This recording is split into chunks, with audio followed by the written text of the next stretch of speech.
Marcus wiped the sweat from his forehead as he balanced 3 plates on his left arm and carried 2 glasses in his right hand. The Golden Spoon Diner was busier than usual for a Thursday evening, and his feet were killing him. He had been working double shifts for the past 2 weeks, trying to save enough money for his mother's medical bills. Every tip mattered. Every customer was important. The diner was a classic American establishment with red leather booths, checkered floors, and the smell of fresh coffee always hanging in the air. Marcus had worked there for 3 years, starting right after high school, when college seemed impossible. He was known for his patience and friendly service, even when customers were difficult. His manager, Mrs. Rodriguez, often praised him for keeping calm under pressure. Tonight was different, though. Marcus felt more stressed than usual. His mother's doctor had called that morning with news that she needed another surgery, and the deal, insurance wouldn't cover all the costs. He needed this job more than ever, but lately, everything seemed to be going wrong. Just last week, a customer had complained about cold food that wasn't even his fault, and he had to pay for the meal out of his own tips. At table 7 sat a young man who looked to be around 17 or 18 years old. He was well-dressed, wearing expensive clothes that probably cost more than Marcus made in a month. The teenager was with 2 other people who seemed to be his bodyguards or assistants. They had been sitting there for over an hour, ordering multiple courses and sending food back twice already. Marcus approached the table with their latest order. "Here's your grilled salmon with extra lemon and the Caesar salad with dressing on the side," he said politely, setting the plates down carefully. The young man barely looked up from his phone. "This salmon looks overcooked," he said dismissively, poking at it with his fork. "And why is there parsley on it? I specifically said no herbs." Marcus looked at the plate. The salmon looked perfectly cooked to him, and he didn't remember any special requests about herbs. He checked his notepad quickly. "I'm sorry, sir, but I don't have any notes here about no herbs. Would you like me to have the kitchen prepare a new one? Are you saying I'm lying?" the teenager snapped, finally looking up at Marcus. His voice was loud enough that other customers started to turn and look. "Do you know who I am? My family could buy this entire place without thinking twice about it." Marcus felt his chest tighten. He had dealt with difficult customers before, but something about this teenager's attitude was getting under his skin. Maybe it was the stress about his mother, or maybe it was just too many long days, but he could feel his patience wearing thin. "I'm not saying you're lying, sir," Marcus replied, trying to keep his voice steady. "I just want to make sure I get your order right. Let me take this back to the kitchen and have them make you a new salmon with no herbs at all." The teenager rolled his eyes dramatically. "Forget it. I don't want salmon anymore. Bring me the lobster tail instead. And make sure it's fresh, not some frozen garbage. I can tell the difference." Marcus nodded and reached for the plate. But as he did, the teenager suddenly stood up, apparently to let him clear the table easier. What happened next seemed to occur in slow motion. The teenager's elbow bumped into Marcus's arm just as he was lifting the plate. The salmon, vegetables, and sauce went flying across the table and onto the floor with a loud crash. The entire restaurant went silent. Everyone turned to stare at their table. Marcus looked down at the mess on the floor, then at the teenager, who was now standing with his mouth open in shock. "You idiot!" the teenager shouted suddenly. "Look what you did! You ruined my shirt!" There was indeed a small spot of sauce on his expensive white shirt. Marcus felt something snap inside him. All the stress, all the worry about his mother, all the double shifts and difficult customers came rushing to the surface. "I didn't do anything," he said, his voice rising. "You bumped into me. Don't you dare raise your voice at me," the teenager shot back. "I want to speak to your manager right now. You're going to lose your job for this." The 2 men with the teenager stepped forward slightly, as if ready to intervene. Other customers were now openly staring, and some were pulling out their phones to record what was happening. Marcus could see Mrs. Rodriguez hurrying over from across the restaurant, her face filled with concern. "What's going on here?" she asked as she approached the table. The teenager immediately turned to her. "Your waiter here threw food all over me and then had the nerve to argue about it. This is completely unacceptable. I demand he be fired immediately." Marcus opened his mouth to defend himself, but Mrs. Rodriguez held up her hand. She had seen the whole thing from across the restaurant and knew what really happened, but she also recognized that this situation was about to get much worse if she didn't. "Handle it carefully." The teenager continued his complaints, getting louder and more demanding. "Do you know who my father is? He has business connections all over this city. One phone call from him could shut this place down." Marcus stood there, holding the empty plate, feeling humiliated and angry. He looked around at all the faces staring at him, at the phones recording his worst moment, at Mrs. Rodriguez, who looked torn between protecting her employee and protecting her business. He thought about his mother lying in the hospital bed, depending on him to pay for her treatment. He thought about all the times he had bitten his tongue when customers were rude or unreasonable. The teenager was still talking, still making threats, still acting like he owned the world. And in that moment, Marcus realized he had had enough. Not just of this customer, but of being treated like he was less than human because he served food for a living. He was tired of rich people thinking they could treat service workers however they wanted just because they had money. What Marcus did next would change everything. It would be talked about for weeks afterward, shared on social media, and debated by people who had never worked a day in the service industry. But in that moment, all Marcus could think about was standing up for himself and every other worker who had ever been treated badly by someone who thought their money made them better than everyone else. Marcus set down the empty plate with deliberate slowness and looked directly at the teenager. The entire restaurant had gone quiet, except for the soft hum of the air conditioning and the distant sound of sizzling from the kitchen. Every eye was on them, every phone camera pointed in their direction. "You want to know something?" Marcus said, his voice calm but carrying clearly across the silent diner. "I've been working here for 3 years. 3 years of smiling at people who treat me like I'm invisible. 3 years of saying yes, sir, and no, sir, to people who wouldn't even look me in the eye." The teenager opened his mouth to interrupt, but Marcus continued. "You think because your daddy has money, you can talk to people however you want. You think because I wear this uniform and bring you food, I'm somehow less than you. But you know what? You're wrong." Mrs. Rodriguez stepped forward, clearly worried about where this was heading. "Marcus, maybe we should—" "No, Mrs. Rodriguez," Marcus said, still looking at the teenager. "I think it's time someone told this young man the truth about how the world really works." The teenager's face was turning red. "How dare you speak to me like that?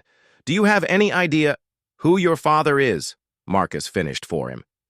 "You've mentioned that about 5 times already, but here's the thing. Your father isn't here. It's just you, acting like a spoiled child because someone didn't serve you fast enough." One of the bodyguards moved closer, but the teenager waved him back. "You have no idea who you're messing with," he said, his voice shaking with anger. Marcus took a step closer to the table. "Actually, I know exactly who I'm dealing with. I'm dealing with someone who's probably never worked a day in his life. Someone who's never had to choose between buying groceries or paying rent. Someone who's never had to work double shifts just to keep the lights on." The words were coming out faster now, 3 years of frustration pouring out all at once. "You want to know what I was doing before I came to work today? I was at the hospital with my mother. She needs surgery, and I'm working every shift I can get to help pay for it. So excuse me if I don't have time for your complaints about parsley on your salmon." The teenager seemed stunned into silence. Around them, customers were leaning forward in their seats, completely absorbed in the drama unfolding. Some nodded, in agreement with Marcus, while others looked uncomfortable. "That's not my problem," the teenager finally said, but his voice was quieter now. "I'm a customer, and I expect good service." "Good service?" Marcus laughed bitterly.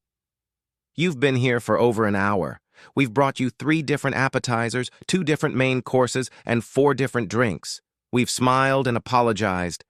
Every time you changed your mind or sent something back, What more do you want? Mrs. Rodriguez was looking more and more nervous. She needed to protect her business, but she could see that Marcus was saying things that many of her customers and employees had probably wanted to say for years. I want respect, the teenager said, straightening his shoulders. I want to be treated like the customer I am.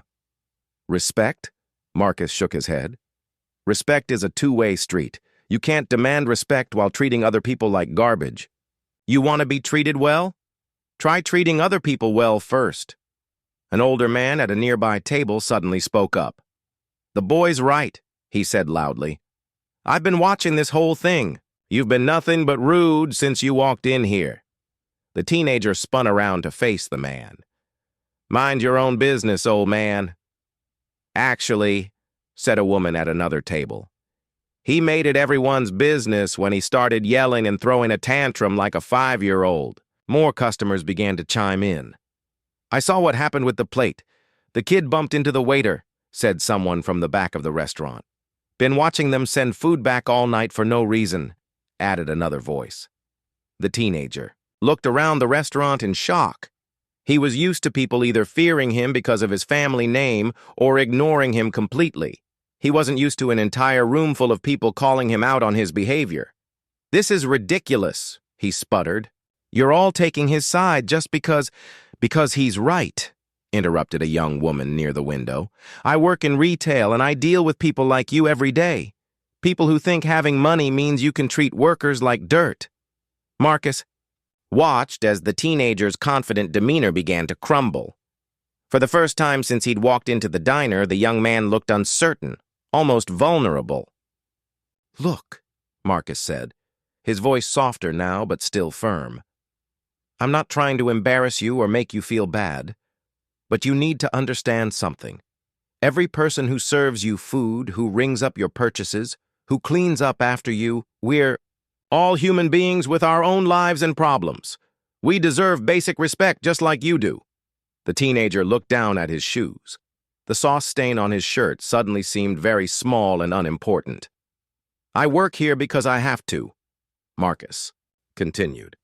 Not because I love being yelled at or because I enjoy cleaning up messes. I work here because my family depends on me, just like thousands of other people who work jobs like this every day. Mrs. Rodriguez realized that something important was happening here. This wasn't just about one difficult customer anymore. This was about something much bigger. Marcus is one of our best employees, she said suddenly, speaking to the teenager.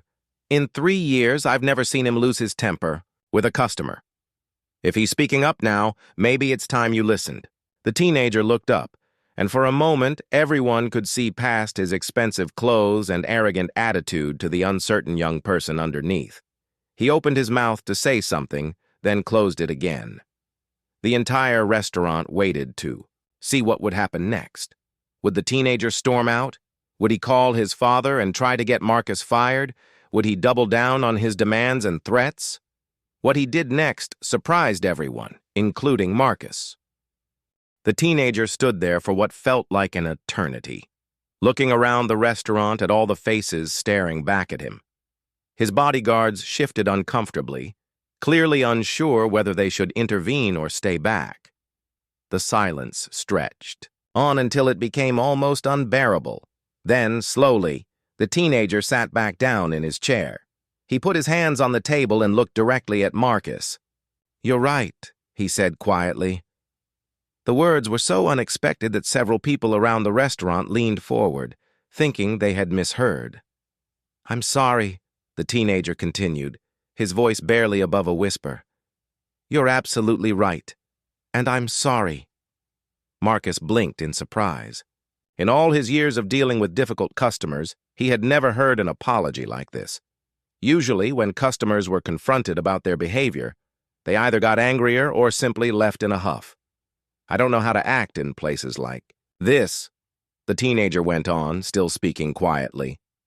I know that sounds stupid, but it's true.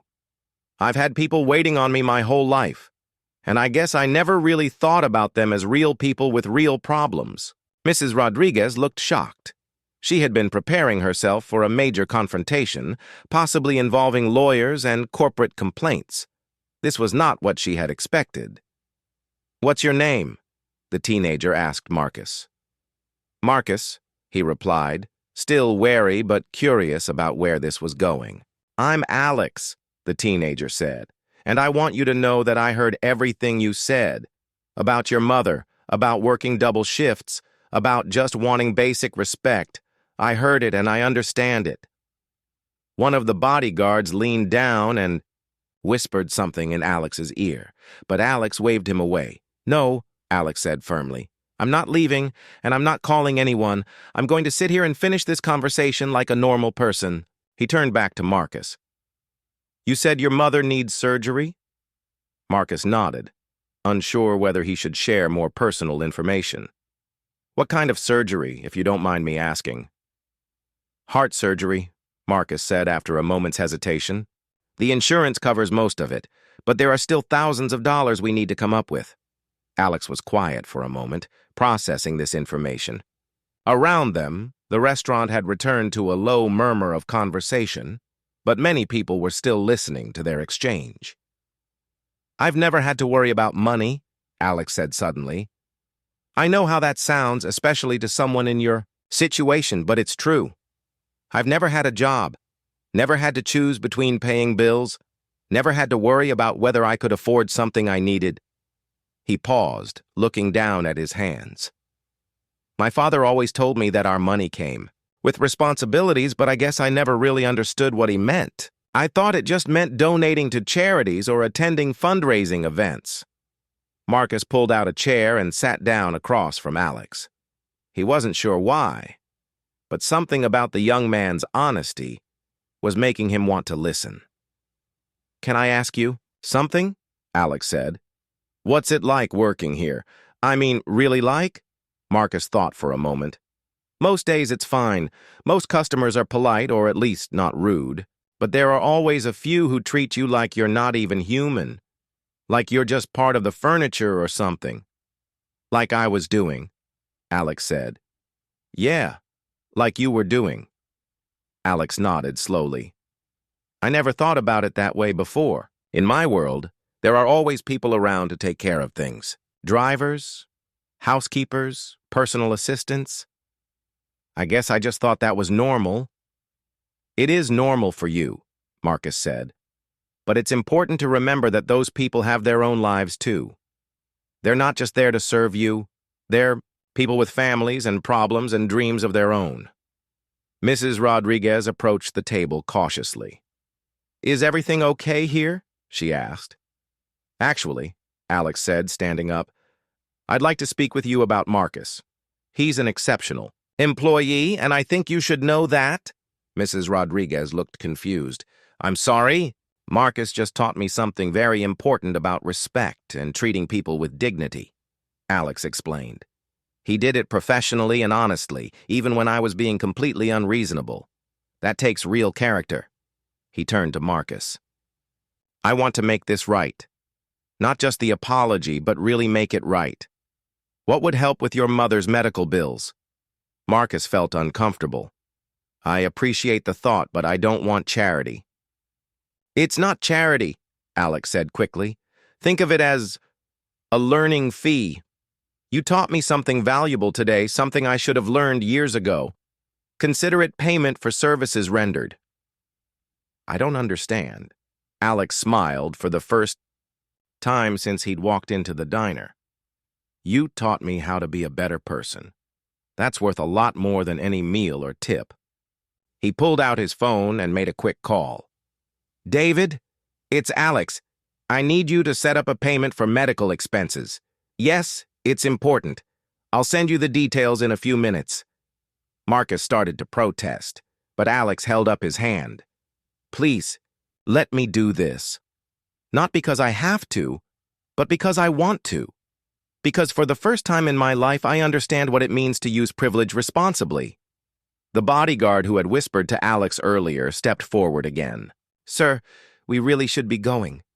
Your father is expecting you." "My father can wait," Alex said firmly. "This is more important." He turned back to Marcus. I want to ask you for a favor. I want you to help me understand what it's really like to work in service. Not because I'm thinking of slumming it or because I want to feel better about myself, but because I realize I've been living in a bubble my whole life. Marcus looked at him skeptically. What do you mean? I mean, I want to work. Here. For real. Get paid minimum wage, deal with difficult customers, the whole thing. I want to understand what you go through every day. The restaurant, which had gradually returned to normal conversation, went quiet again. Mrs. Rodriguez nearly dropped the coffee pot she was holding. You want to work here? She asked incredulously. Yes, Alex said. If you'll have me, and if. Marcus will help train me. Marcus stared at him. You're serious about this? Dead serious. I've spent 17 years not understanding how the world really works for most people. I think it's time I learned. What happened next would change not only Alex's perspective on life, but also create ripple effects that no one in the Golden Spoon Diner could have predicted.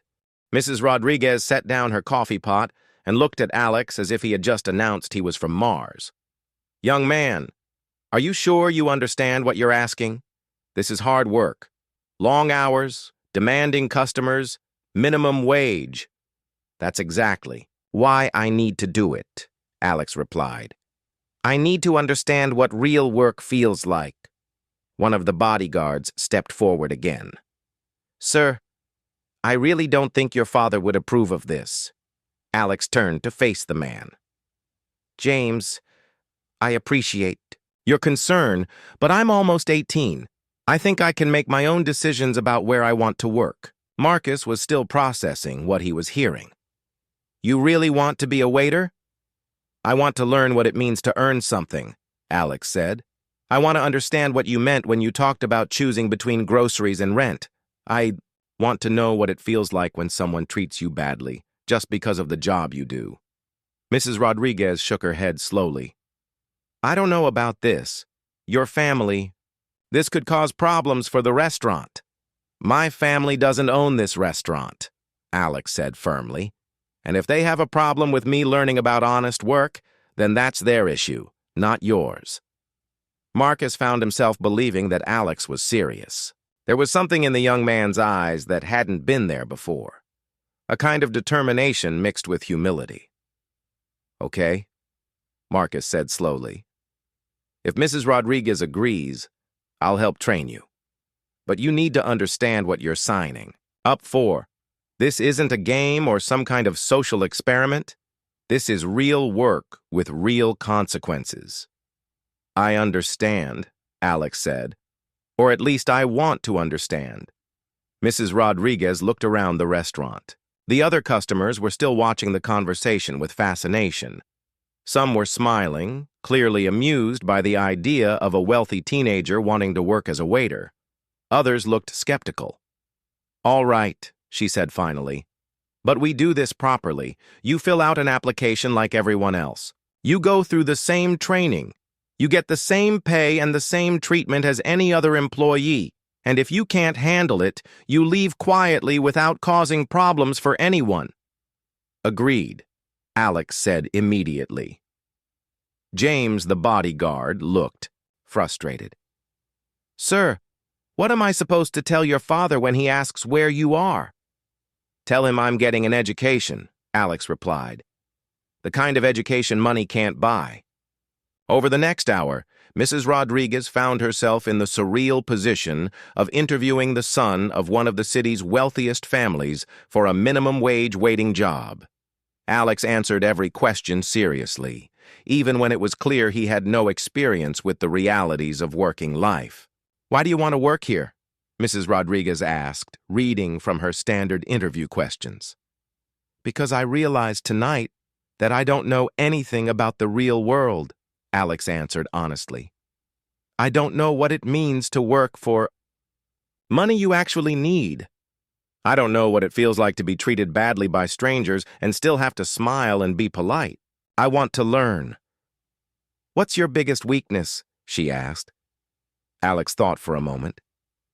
I've never had to consider other people's feelings before tonight. I've never had to think about whether my actions affect someone else's ability to pay their bills or take care of their family. I guess my biggest weakness is that I've been selfish without even realizing it. Marcus, who was listening to the interview while cleaning up the earlier mess, found himself impressed by Alex's honesty. Most people tried to hide their weaknesses during interviews. Alex was laying his out for everyone to see.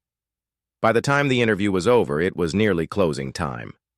Most of the customers had left, but a few regulars stayed to see how the story would end. The whole evening had been like watching a movie unfold in real life. "When can you start?" Mrs. Rodriguez asked finally. "Tomorrow," Alex said without hesitation. "Slow down," Marcus interjected. "You'll need to get proper work clothes first. Black pants, white shirt, comfortable shoes, and you'll need to arrange your schedule around your other responsibilities." "What other responsibilities?" Alex asked. Marcus stared at him. "School? Family obligations? Other commitments?" "I'm homeschooled and I just finished for the year," Alex explained. "As for family obligations, well, I think this is more important than whatever social events my parents have planned." Mrs. Rodriguez handed him a training manual. "Read this. Tonight, come in tomorrow at 3 p.m. and we'll start with the basics. Marcus will be your trainer, but remember, he's not your babysitter. If you can't keep up, you're out." "Understood," Alex said, taking the manual like it was something precious. As the restaurant prepared to close, Alex's phone rang. He looked at the caller ID and sighed. "It's my father." "Are you going to tell him what you're doing?" Marcus asked. "Eventually, but not tonight. Tonight I want to go home and read about table service and food safety regulations." He held up the training manual. James, who had been quiet for the past hour, finally spoke up again. "Sir, your father is expecting you home for dinner with the congressman and his family." Alex looked at the manual in his hands, then at Marcus, then at Mrs. Rodriguez. "Tell my father I had an important meeting about my future. It's not a lie." After Alex and his security team left, Marcus and Mrs. Rodriguez finished closing the restaurant in relative silence. Finally, Mrs. Rodriguez spoke. "Do you think he'll actually show up tomorrow?" Marcus thought about the conversation they'd had, about the look in Alex's eyes when he talked about wanting to understand real work. "Yeah," he said finally. "I think he will." "And do you think he'll last more than a day?" Marcus smiled. "That's a different question entirely." As Marcus walked to his car, he thought about the evening's events. He thought about his mother lying in the hospital, about the medical bills that were keeping him awake at night, and about the young man who had gone from being his worst customer to potentially solving his biggest problem. But more than that, he thought about the moment when Alex had apologized, really apologized, not just with words, but with actions. It was the kind of moment that reminded Marcus why he still believed in people, even after 3 years of dealing with difficult customers. Tomorrow would be interesting. Marcus had trained, knew waiters before, but never one who had probably never made his own bed, let alone carried a tray of food. Alex was about to get a crash course in reality, and Marcus was curious to see how he would handle it. What Marcus didn't know was that Alex was at home at that very moment, reading the training manual from cover to cover and making notes in the margins. For the first time in his life, Alex had found something he wanted to earn rather than simply receive, and he was determined not to let Marcus down. Alex arrived at the Golden Spoon Diner at exactly 2:45 p.m. the next day, 15 minutes early. He was wearing black dress pants that probably cost more than Marcus made in a week, but they were black pants nonetheless. His white shirt was crisp and new, and his shoes were clearly expensive but appropriately black and comfortable looking. Marcus was already there, setting up tables for the dinner rush. He looked up when Alex walked in, half surprised that he had actually shown up. "You're early," Marcus observed. "I didn't want to be late on my first day," Alex replied. He looked nervous, which was a dramatic change from his confident arrogance of the night before. Mrs. Rodriguez emerged from the kitchen. "Well, you showed up. That's something. Did you read the manual?" Alex pulled out a notebook filled with handwritten notes. "I read it twice and made notes. I have questions about the POS system and the food safety protocols." Marcus raised an eyebrow. Most new employees barely skimmed the manual if they read it at all. "All right," Mrs. Rodriguez said. "Marcus will start you off with the basics. Watch, learn, and try not to break anything expensive." For the first hour, Marcus had Alex shadow him as he prepared for the evening shift. Alex watched intently as Marcus filled salt and pepper shakers, stocked napkin dispensers, and checked that each table had the proper place settings. "Why do you fold the napkins that way?" Alex asked, genuinely curious. "It looks neater, and it's faster for customers to grab," Marcus explained. "Little details like that make a difference in how professional the restaurant looks." Alex nodded and took notes. Actual notes. In a small notebook he had brought with him. "You don't have to write everything down," Marcus said, amused. "I want to remember it all," Alex replied seriously. "I've never done anything like this before. I don't want to mess up." As the afternoon progressed, Marcus began teaching Alex the basics of taking orders. They practiced with the POS system, with Alex fumbling through the touchscreen menus while Marcus patiently explained each section. "It's harder than it looks," Alex muttered as he accidentally added 6 sides of mashed potatoes to a practice order. "Everything's harder than it looks when you're learning," Marcus said, "but you'll get it." The real test came when the first customers of the evening began arriving. Mrs. Rodriguez assigned Alex to shadow Marcus on his tables, observing how he interacted with customers and managed multiple orders at once. At the first table, an elderly couple ordered coffee and pie. Alex watched as Marcus greeted them warmly, took their order efficiently, and made small talk about the weather. "Good evening, folks. What can I get started for you today?" Marcus had said with a genuine smile. When they moved away from the table, Alex asked, "Do you always ask what you can get started for them? Why not just ask what they want?" "It's more welcoming," Marcus explained. "It suggests that this is just the beginning of us taking care of them, not just a single transaction." Alex wrote this down in his notebook. The dinner rush began in earnest around 6 p.m. The restaurant filled up quickly, and Marcus found himself moving faster and carrying more plates than Alex had thought humanly possible. Alex struggled to keep up, his expensive shoes squeaking on the floor as he hurried between tables.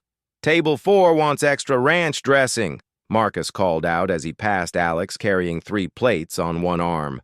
Alex nodded and headed to the kitchen, but it took him several minutes to figure out where the extra condiments were kept and how to properly portion them. By the time he returned to table 4, the customers were looking impatient. "Sorry for the wait," Alex said, setting down the small container of dressing. "What took so long?" the customer asked irritably. "We asked for this 10 minutes ago." Alex felt his face flush. He wanted to explain that he was new, that he was still learning, but Marcus had taught him that customers didn't want excuses. "I apologize for the delay," Alex said. "Is there anything else I can get for you?" After he walked away from the table, Alex felt deflated. The customer's irritation had stung more than he expected. "Tough, isn't it?" Marcus said, appearing beside him. "When someone's unhappy with your service and you know it's your fault." "I was just trying to get the portion right," Alex said. "I didn't want to give them too little or too much." "I know," Marcus said kindly. "But customers don't care about your good intentions. They care about getting what they ordered when they ordered it." It's harsh, but that's the reality. As the evening continued, Alex made more mistakes. He dropped a fork while setting a table, confused 2 orders, and brought chicken to a customer who had ordered fish, and accidentally charged someone for a dessert they hadn't ordered. Each mistake was a small humiliation. Customers would look at him with varying degrees of patience, annoyance, or amusement. Some were kind about his obvious inexperience, Others were less forgiving. "Are you new?" asked a middle-aged woman after Alex had forgotten to bring her the extra lemon she had requested. "Yes, ma'am. It's my first day," Alex admitted. "Well, you'd better get better fast," she said sharply. "I don't have time for training wheels." Alex felt his cheeks burn with embarrassment.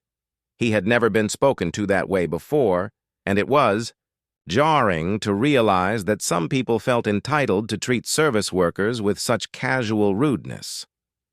During a brief lull around 8 p.m., Alex sat down at the employee break table looking exhausted. "My feet are killing me," he said to Marcus. "How do you do this for 8 hours straight?" "You get used to it," Marcus replied. "Better shoes help. Those look expensive, but they're not designed for restaurant work." Alex looked down at his shoes. They cost $400. Marcus nearly choked on his coffee.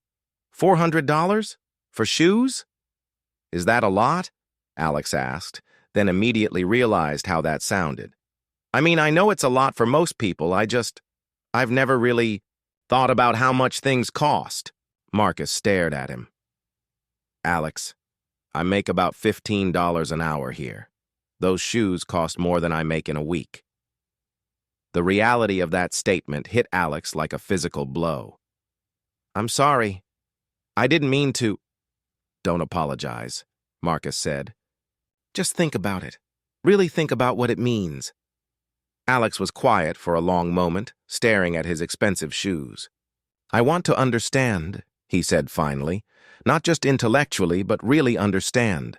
What would happen if you couldn't afford your mother's surgery?" Marcus hesitated, then decided to be honest. "She could die, or live in constant pain. The surgery isn't optional. It's necessary." The weight of that reality settled over Alex like a heavy blanket. He had never had to consider the possibility that someone might die simply because they couldn't afford medical care.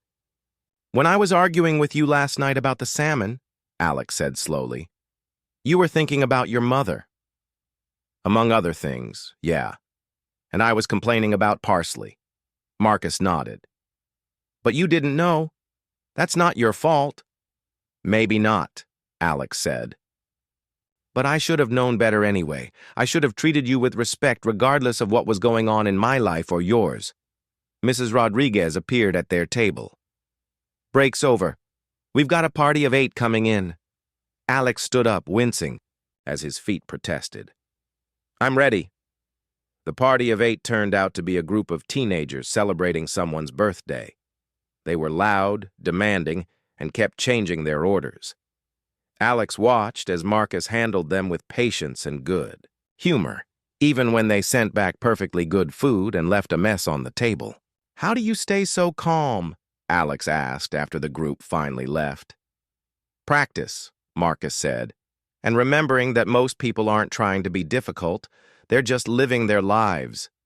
Even when they're rude, even then. You never know what someone's going through. Maybe they had a bad day at work. Maybe they're stressed about money. Maybe they're dealing with family problems. A little patience goes a long way." Alex thought about this as he continued to learn throughout the evening. Every interaction became a lesson in empathy and understanding.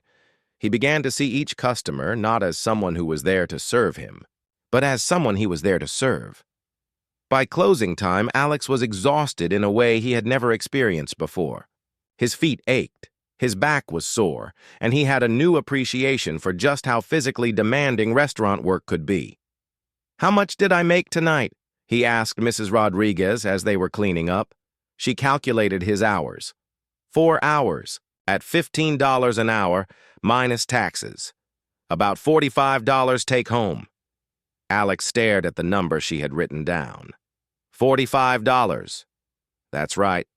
I spent more than that on lunch yesterday," Alex said quietly.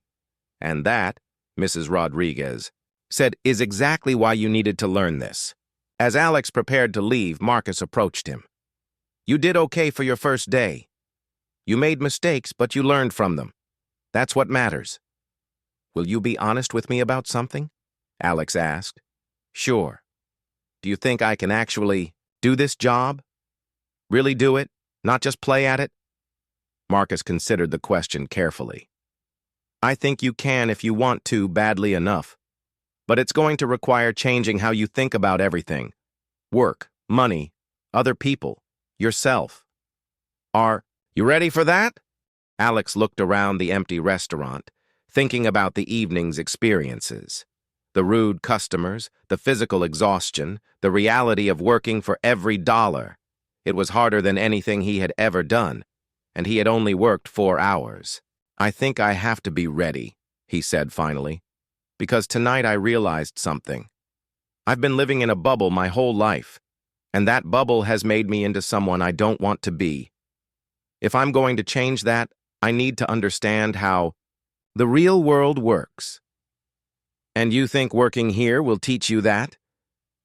I think working here will teach me what it means to earn something, what it means to be tired at the end of the day because you actually accomplished something, what it means to treat people with respect because you know what it's like to depend on their kindness. Marcus smiled. Then yes, I think you can do this job. It won't be easy, and there will be days when you want to quit. But if you stick with it, you'll learn more about yourself and about life than any school could teach you. As Alex finally left the restaurant that night, he was all ready, planning his return the next day. For the first time in his life, he had found something that challenged him, something that required him to grow and change and become better than he was. What he didn't know was that his transformation was only just beginning, and that the lessons he would learn in the coming weeks would change not only his own life, but the lives of everyone around him. For a moment, processing this information. How do you live on $15 an hour? Very carefully, Marcus said. Lots of people live on less, but it means thinking about every purchase, planning every expense, and sometimes having to choose between things you need. Like your mother's surgery, Alex said quietly. Like my mother's surgery. Alex was quiet. 3 weeks later, Alex had become a different person entirely. His expensive clothes had been replaced by practical work attire, bought from a regular department store. His manicured hands were now calloused from carrying trays and washing dishes. Most importantly, his entire perspective on life had shifted in ways he never could have imagined. Marcus watched Alex handle a difficult customer with the same patience and professionalism that had taken Marcus years to develop. The customer was complaining loudly about his steak being overcooked, even though it looked perfectly fine to everyone else in the restaurant. I'm so sorry about this, Alex said calmly. Let me take this back to the kitchen and have them prepare a new one, exactly the way you like it. And of course, there will be no charge for either meal. The customer, somewhat surprised by the gracious response, settled down immediately. Well, I suppose that's acceptable. After Alex walked away, Marcus overheard the customer tell his companion, "Now that's good service. That young man knows what he's doing." When Alex returned from the kitchen, Marcus pulled him aside. "Nice job with Mr. Peterson. He's been coming here for years and always finds something to complain about." Really? He seemed genuinely upset about his steak. Marcus smiled. "He orders the same steak every time and sends it back every time. I think he just likes the attention, but you handled it perfectly." "I'm learning that most people just want to feel heard," Alex said. "Even when they're being unreasonable, if you listen to them and try to fix the problem, they usually calm down." Over the past 3 weeks, Alex had discovered that he actually enjoyed the work. There was something satisfying about taking care of people, about being part of a team, about earning money through his own efforts. He had also discovered muscles he didn't know he had, and developed a deep appreciation for comfortable shoes.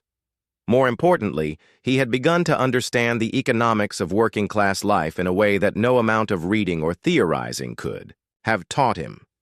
He now knew what it felt like to count tips at the end of the night and calculate whether he had made enough to cover his expenses. He understood why Marcus had been so stressed about his mother's medical bills, and why every customer interaction mattered. "Marcus," Alex said during their break, "I need to tell you something." "What's up?" I talked to my father about your mother's surgery.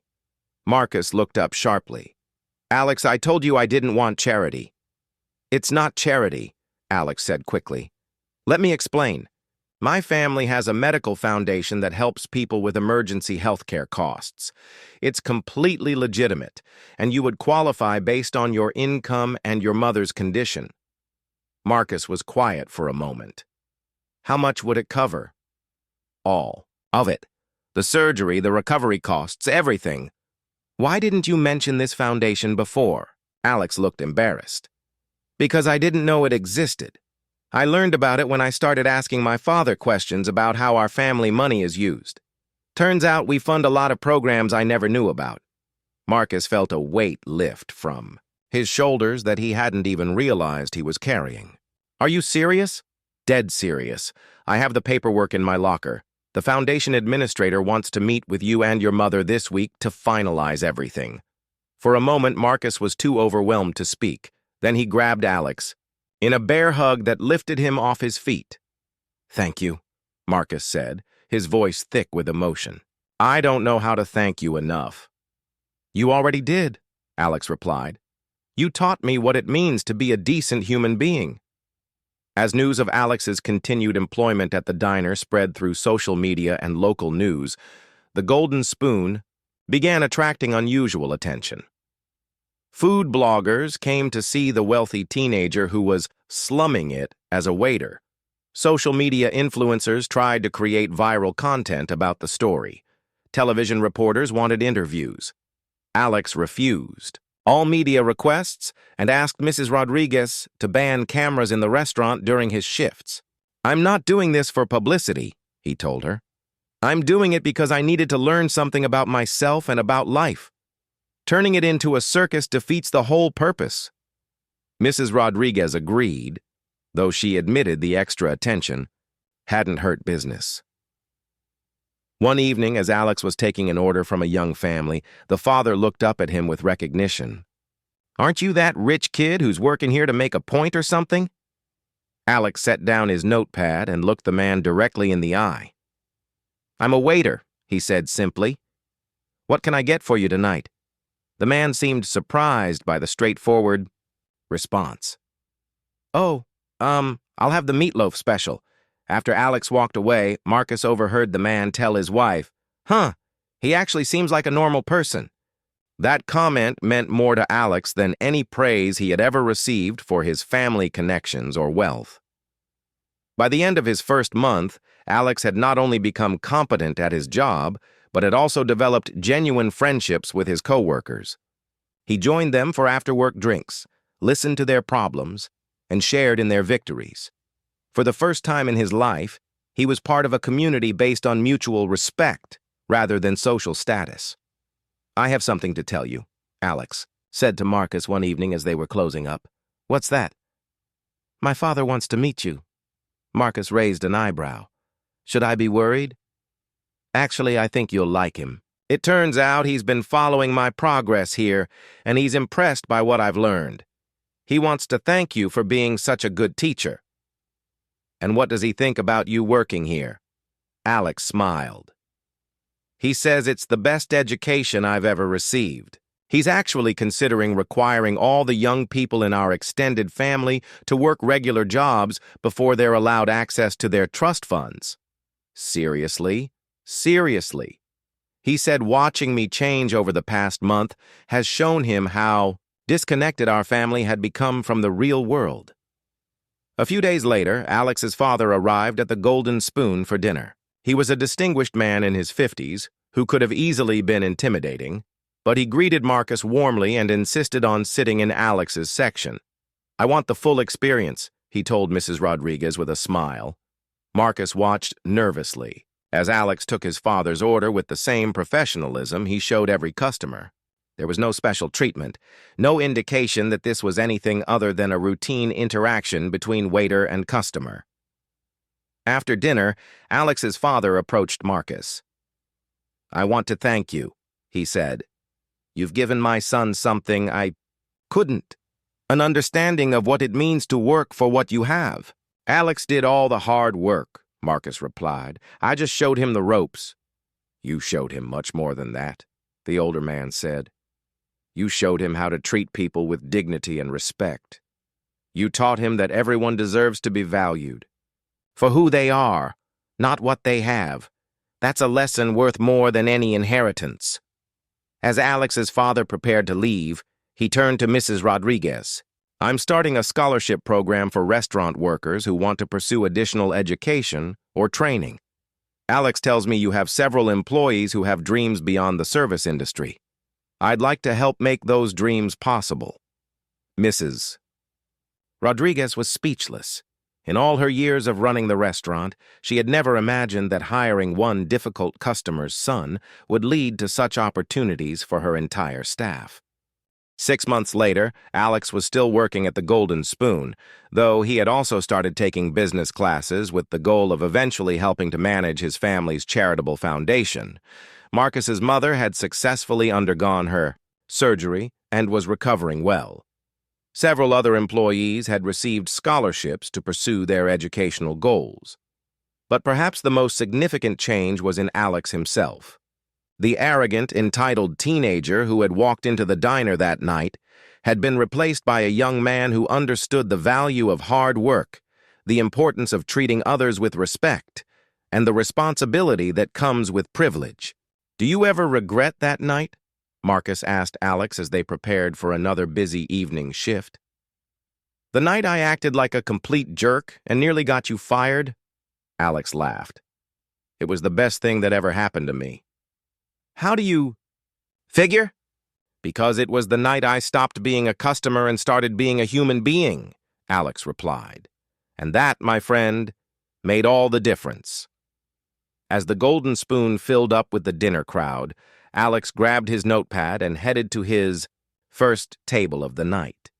He greeted the customers with a genuine smile, took their orders with careful attention to detail, and treated them with the respect and kindness that he had learned everyone deserves. The transformation was complete. The furious teenager had become a thoughtful young man, and in the process, he had learned the most valuable lesson of all, that true wealth comes not from what you have, but from how you treat the people around you. And that lesson would stay with him for the rest of his life.